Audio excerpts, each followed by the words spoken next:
Good afternoon. This is not your typical Christmas play. It's actually so much more than that. Christmas of 44 has a special tone with finding ourselves back in the same situation as the women of the 1940s did. Most Christmas plays are full of lively music, colorful themes, joy, and good tidings.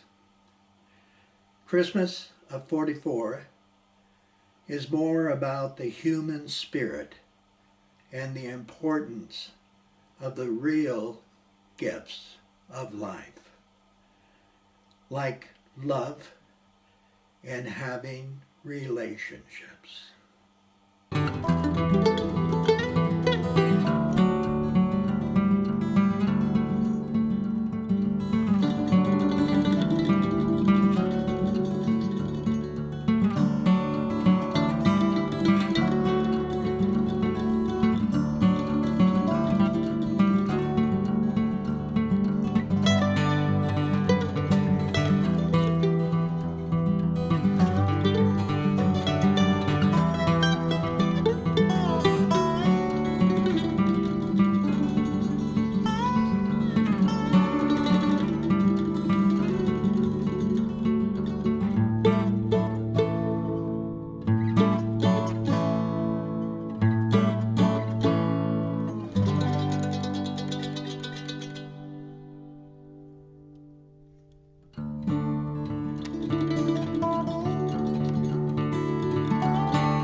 To my precious little Maggie, if you're reading this, then I'll know that you've grown up. I can only hope you've lived a constructive and a decent life, one filled with joy and achievement. The feelings expressed in the following pages are random accounts.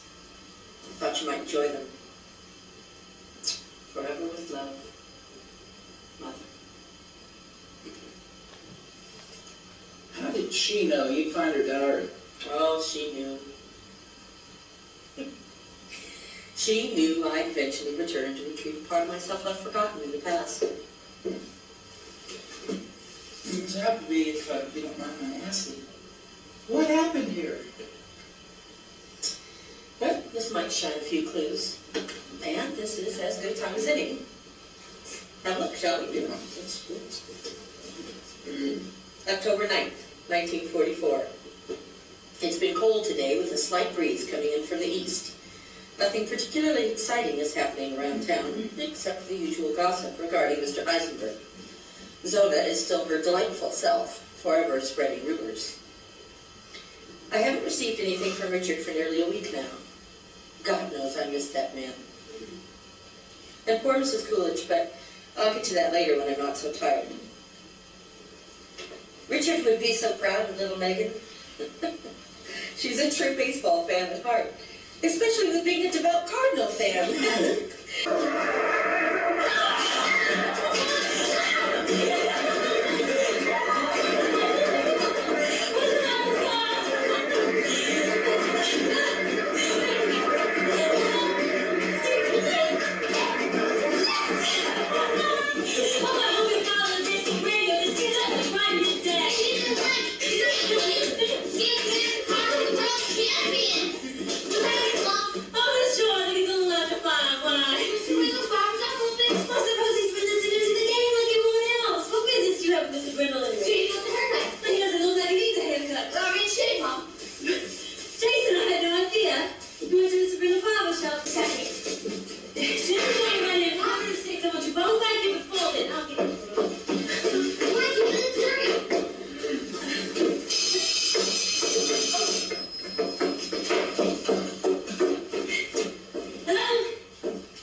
Careful with that coffee. I left it on the burner a little too long. You need a splash of water?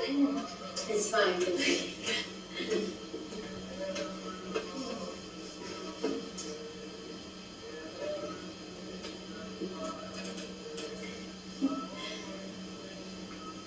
Forgive me for going to forget. Your husband's name is Captain Harold Robbins Coolidge, isn't it? Yes, yes, it is. Haven't heard anything. No. But if I do, I want to be absolutely sure I'm contacting the right folks. I appreciate that. Thank you.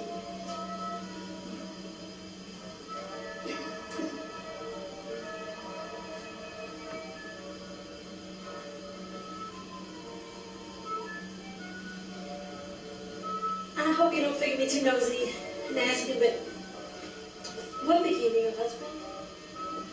Now, I have a selfish interest in the subject since my husband, First Lieutenant Richard Appleby, he's currently in London waiting orders, and I'm nervous as hell. The sleeping at night time, it's the worst. I've never gotten used to sleeping alone. How is it? What?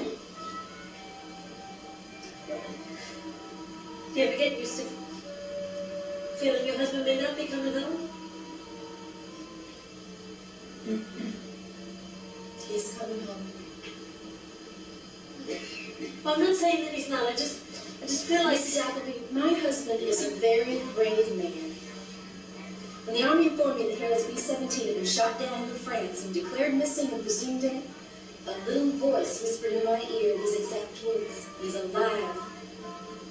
I trusted that little voice that whispers in my ear, and that's why I'm waiting for him to come home. What did it sound like? The voice, I mean. What did it... It's clear and it's sure. But what did it sound like? It's a combination of what I said and the feeling you have inside. You know it when you feel it. There's no mistaking it for anything else. Oh, I got a lot of words to run around my head most of the time. How do you tell the difference? You just know. Mrs. Appleby! Mrs. Appleby! Madam, Mrs. Appleby! My papa's gonna kill me! We don't want to die with me right now. He's going to beat me, Mrs. Appleby. Why? He found you drowning behind Simpson's lumberyard. You weren't doing anything. He can beat you for that. Well, yes, he can. He doesn't want me talking with boys. Says I'm just into the depth of you. And that's all you were doing. You're just talking. Stand! I wasn't doing anything, Papa. This is a family matter. Obey me. Mr. Heisenberg, please, can I make a suggestion? This is my business, Mrs. Appleby. We solve our own problems. Come. Correct. Do not make it any worse.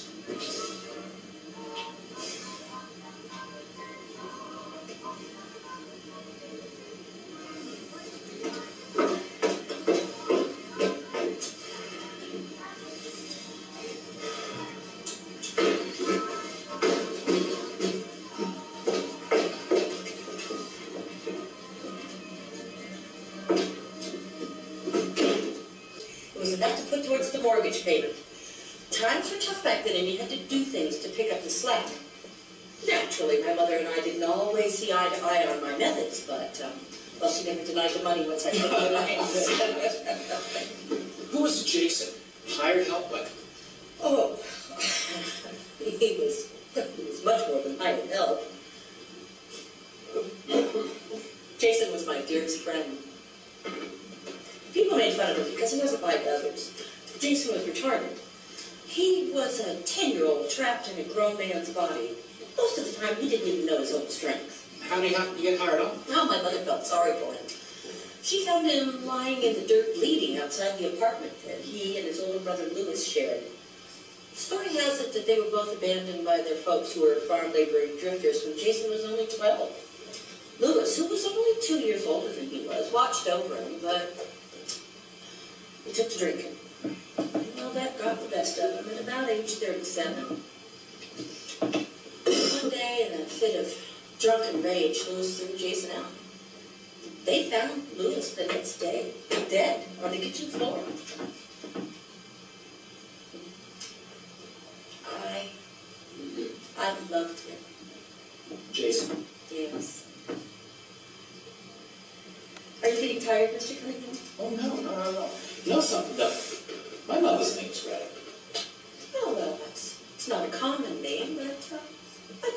known several Gretas in my lifetime.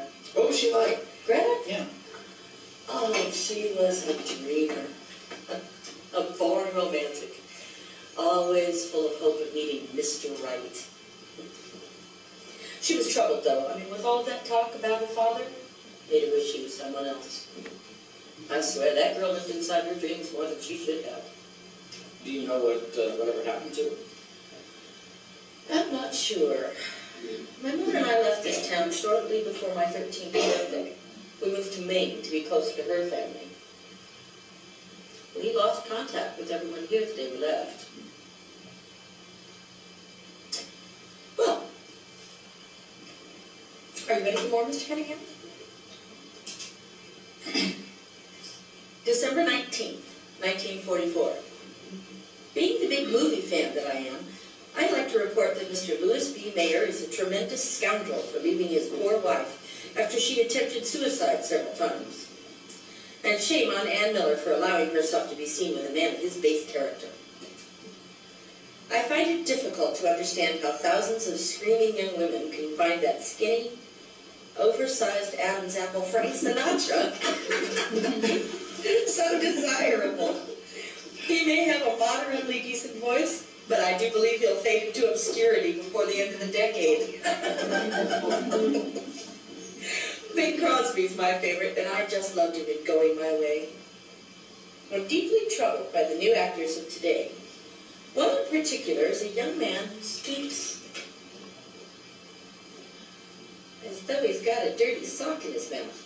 His mother should be ashamed of naming him Marlon. What kind of a name is that for an actor? I promised Maggie we'd see this new picture called National Velvet. Oh, I think she's got an innocent crush on Mickey Rooney. But for that matter, everyone does. I got a letter the other day from my sweet Richard. He says he's eating well. There's never a moment your memory doesn't comfort me. Your Richard, forever. How romantic this is that would be. I was young when the war started and worked on the service. Now there's no one else to get. Trust me, Greta, it's a lot more painful than you think. To consider yourself lucky, when this war is over, you will have pink of the liver, a cute girl like you.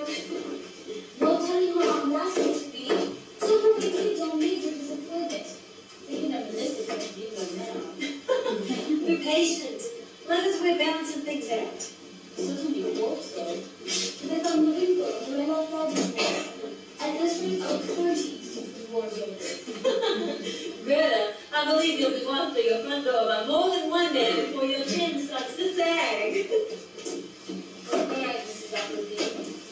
I'm afraid I'll miss out on things. Let the things take care of themselves in God's good time. Trust me on this. You'll be the wiser if you do.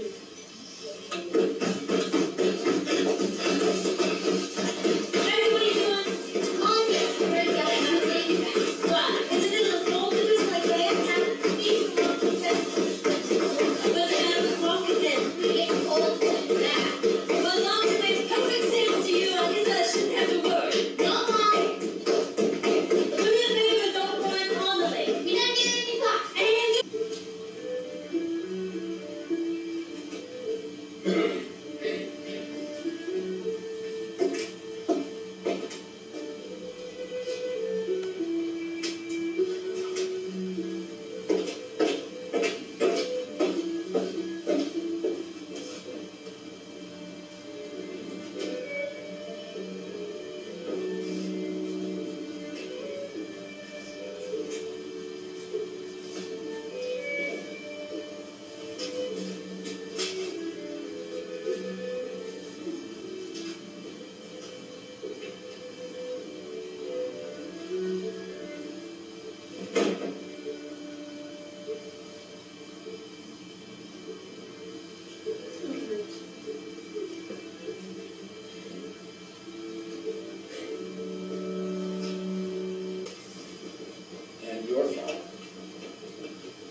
appear to be glued together somehow.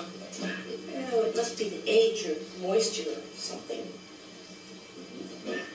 I don't want to tear them. Now here, give me a look at it. I'm used to peeling the skin off of an apple. This really shouldn't be a whole lot different. Oh, be careful.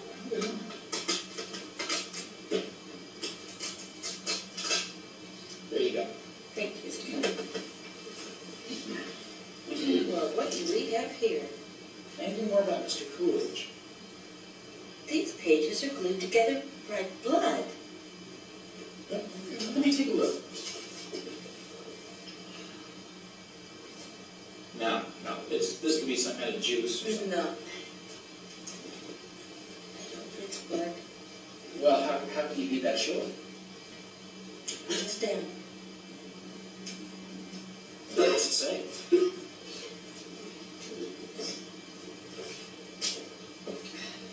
December 22nd, 1944.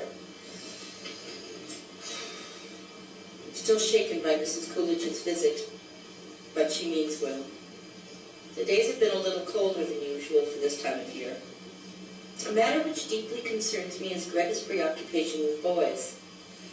She failed to return after having lunch with Nathan Johnston the other day. Every time I look on Mr. Heisenberg's face, I see nothing but sorrow and anguish. I can't help feeling sorry for the man. Greta's a very sweet girl, but she should be more thoughtful of her father's feelings.